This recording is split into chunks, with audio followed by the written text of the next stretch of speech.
Saudara-saudari yang berbahagia, pernahkah Anda diperlakukan tidak sopan oleh seseorang? Anda sudah berbicara dengan baik, tetapi dibalas dengan kasar. Anda sudah menghargai seseorang, tetapi justru diremehkan. Anda berusaha menjaga hubungan, tetapi orang tersebut terus menyakiti, merendahkan, atau memperlakukan Anda seolah-olah tidak berharga. Pada saat seperti itu, hati biasanya bertanya, mengapa saya harus tetap baik kepada orang yang tidak menghormati saya? Inilah yang akan kita renungkan hari ini. Karena menghadapi orang yang tidak menghormati kita bukan berarti kita harus membalas dengan cara yang sama. Kita juga tidak harus terus membiarkan diri disakiti. Ada jalan di antara keduanya, tetap memiliki kasih sayang, tetapi juga memiliki batas. Tetap tenang, tetapi tidak berarti lemah. Tetap memaafkan, tetapi tidak harus membiarkan perlakuan buruk terus berulang. Dalam Dhammapada, pengendalian kemarahan, kesabaran, kebenaran, kemurahan hati, dan kasih sayang dipandang sebagai kualitas kebajikan. Hari ini, kita akan belajar 9 cara menghadapi orang yang tidak menghormati kita tanpa kehilangan kedamaian diri. Sebelum melanjutkan, mari kita tanamkan satu niat baik. Tuliskan di kolom komentar, saya memilih tetap tenang, menjaga harga diri, dan tidak membalas keburukan dengan keburukan. Kalimat ini bukan berarti kita membiarkan orang lain melakukan apa saja kepada kita. Justru sebaliknya, kita sedang belajar menjadi manusia yang mampu mengendalikan dirinya sendiri. Ketika dihina, kita tidak kehilangan kendali. Ketika diremehkan, kita tidak kehilangan harga diri. Ketika diperlakukan tidak adil, kita tetap memilih tindakan yang bijaksana. Semoga renungan ini dapat membantu siapapun yang sedang berjuang menghadapi orang yang sulit dalam kehidupannya. Yang pertama, jangan langsung membalas dengan kemarahan.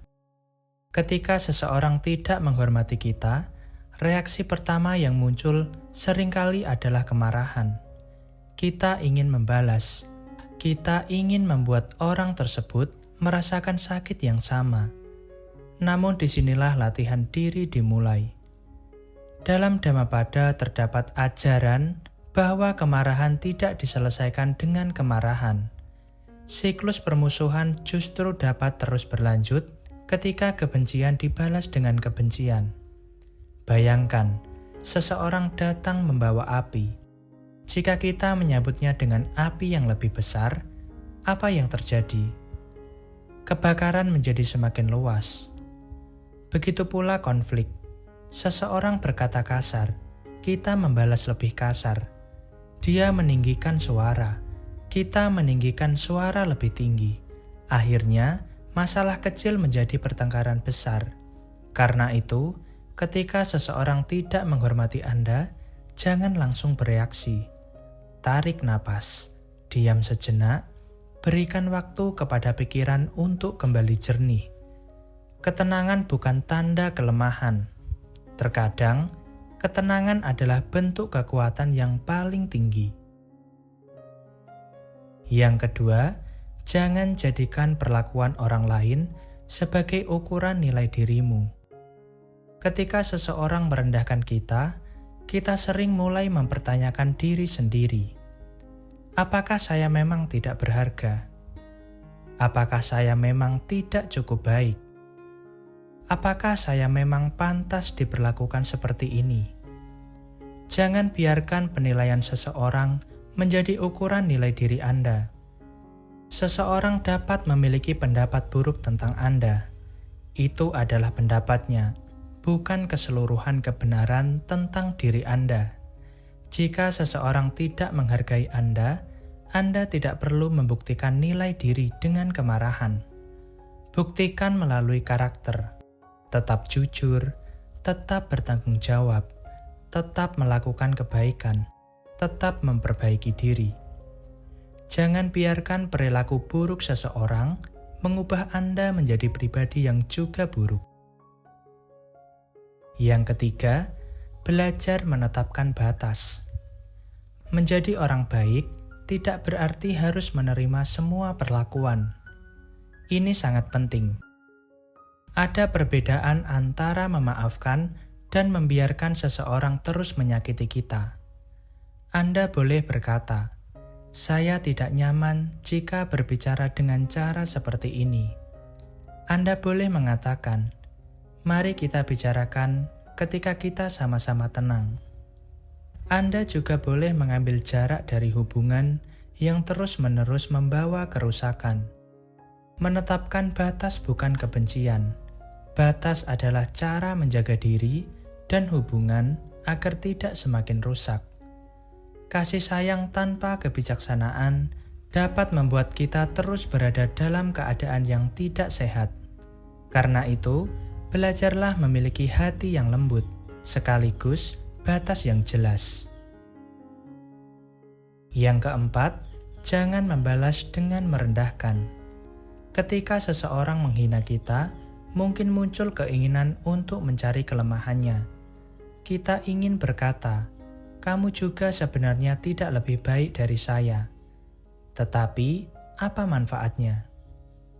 Kita mungkin merasa menang sesaat, namun konflik justru semakin panjang. Dalam ajaran Dhammapada, pengendalian kemarahan dan tidak membalas keburukan dengan keburukan menjadi bagian penting dari latihan batin. Jadi, ketika seseorang merendahkan Anda, jangan ikut merendahkan dirinya.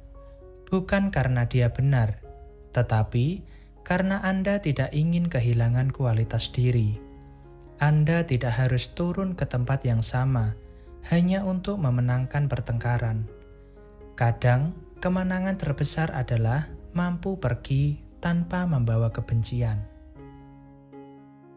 Yang kelima, berbicara dengan tegas tetapi tetap sopan. Tenang bukan berarti diam selamanya.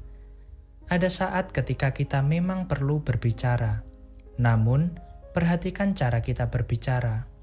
Jangan menghina, jangan mengancam, jangan menggunakan kata-kata yang sengaja melukai. Sampaikan apa yang Anda rasakan dengan jelas. Misalnya, "Saya menghargai Anda, tetapi saya tidak dapat menerima cara Anda berbicara kepada saya."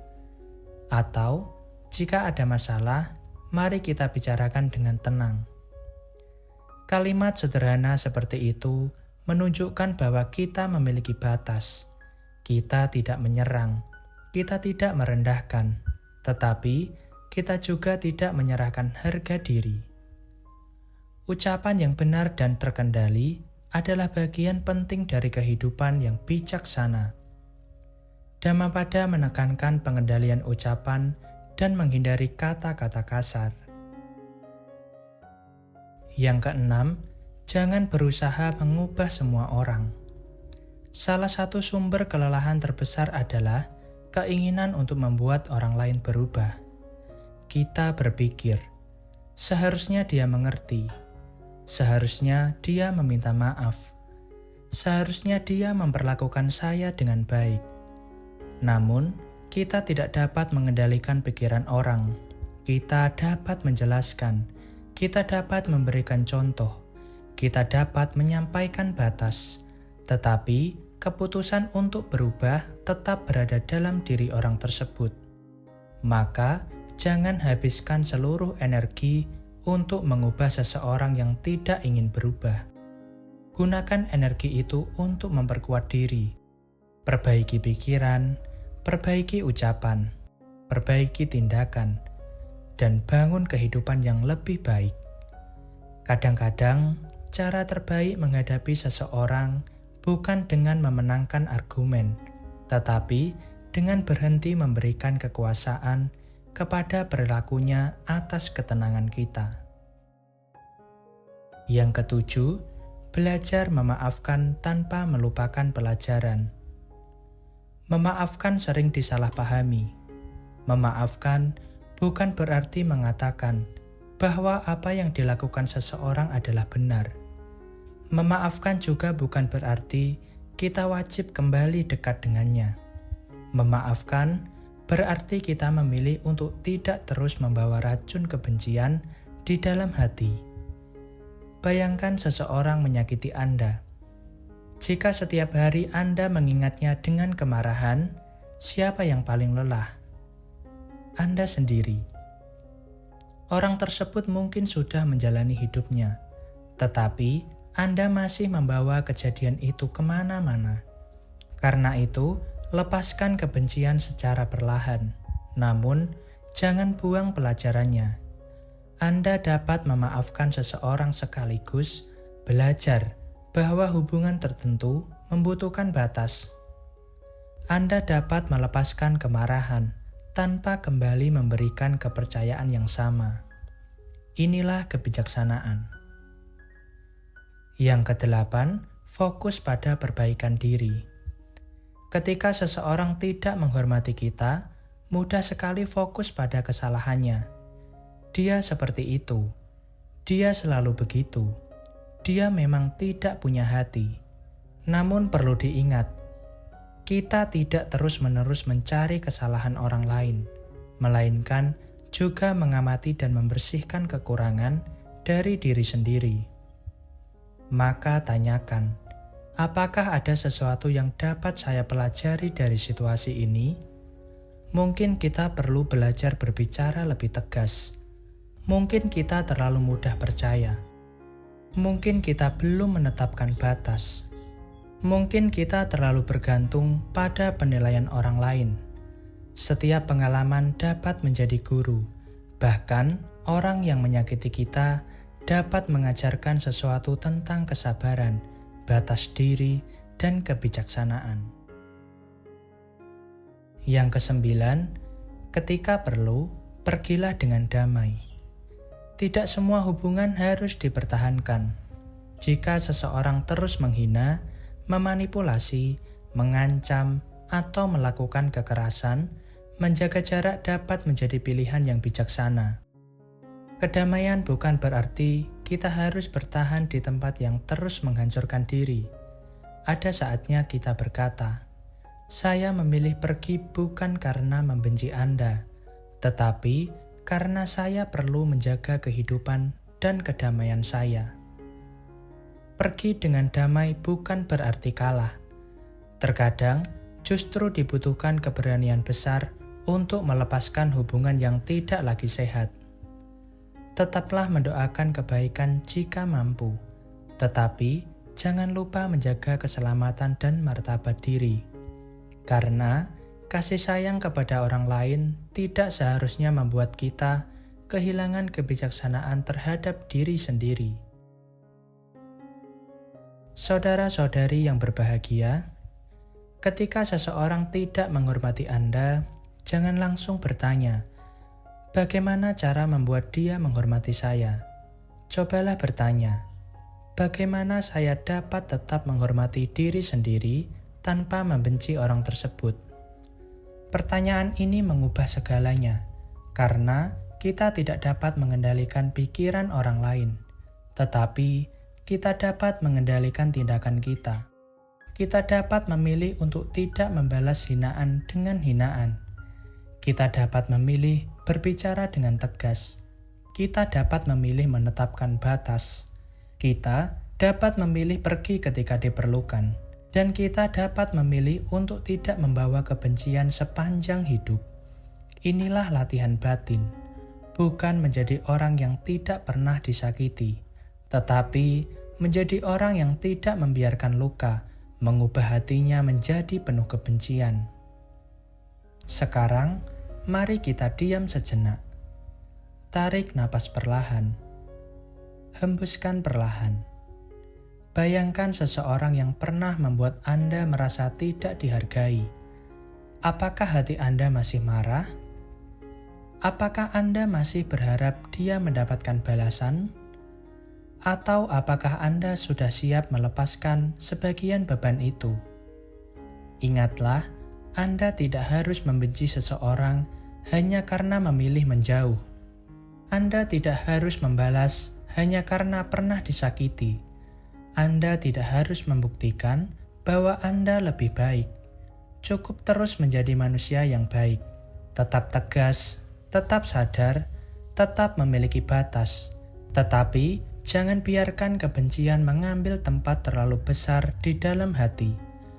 Karena pada akhirnya, kehidupan Anda terlalu berharga untuk dihabiskan hanya untuk memikirkan orang yang tidak menghargai Anda. Lepaskan kebencian, pertahankan kebijaksanaan. Semoga kita diberikan hati yang kuat ketika menghadapi perlakuan yang tidak menyenangkan. Semoga kita memiliki kesabaran ketika seseorang berbicara kasar. Semoga kita memiliki kebijaksanaan untuk mengetahui kapan harus berbicara dan kapan harus diam. Semoga kita mampu menetapkan batas tanpa dipenuhi kebencian. Semoga kita mampu memaafkan tanpa kehilangan pelajaran. Semoga kita tidak membalas keburukan dengan keburukan. Semoga hati kita tidak dipenuhi dendam. Semoga orang-orang yang pernah menyakiti kita juga menemukan jalan menuju kedamaian dan kebijaksanaan. Semoga kita diberikan keberanian untuk meninggalkan hubungan yang membawa penderitaan ketika memang diperlukan. Semoga kita selalu mampu menjaga martabat, keselamatan, dan ketenangan diri. Semoga setiap luka menjadi pelajaran. Semoga setiap pengalaman membuat kita semakin bijaksana. Dan semoga hati kita tetap dipenuhi kasih sayang. Semoga semua makhluk hidup berbahagia. Jika renungan hari ini memberikan manfaat bagi Anda, jangan lupa tekan tombol like, subscribe, dan aktifkan lonceng notifikasi agar Anda tidak ketinggalan renungan berikutnya. Jika Anda sedang menghadapi seseorang yang tidak menghargai Anda, ingatlah satu hal ini. Anda tidak harus membalas untuk membuktikan bahwa Anda kuat. Kekuatan bukan hanya ketika kita mampu melawan. Kekuatan juga terlihat ketika kita mampu menahan diri. Ketika perlu, berbicaralah dengan tegas. Ketika perlu, buatlah batas. Ketika perlu, ambillah jarak. Tetapi jangan biarkan kebencian menguasai hati. Tuliskan di kolom komentar. Saya memilih kedamaian tanpa kehilangan ketegasan. Semoga kalimat ini menjadi pengingat bagi kita semua. Bagikan video ini kepada seseorang yang mungkin sedang membutuhkan penguatan. Semoga kita mampu menghadapi orang-orang sulit dengan pikiran jernih, hati tenang, dan tindakan bijaksana. Karena pada akhirnya, kita tidak selalu dapat mengendalikan bagaimana orang lain memperlakukan kita. Tetapi, kita selalu dapat belajar memilih siapa diri kita ketika menghadapinya. Semoga semua makhluk hidup berbahagia. Sampai jumpa di video berikutnya.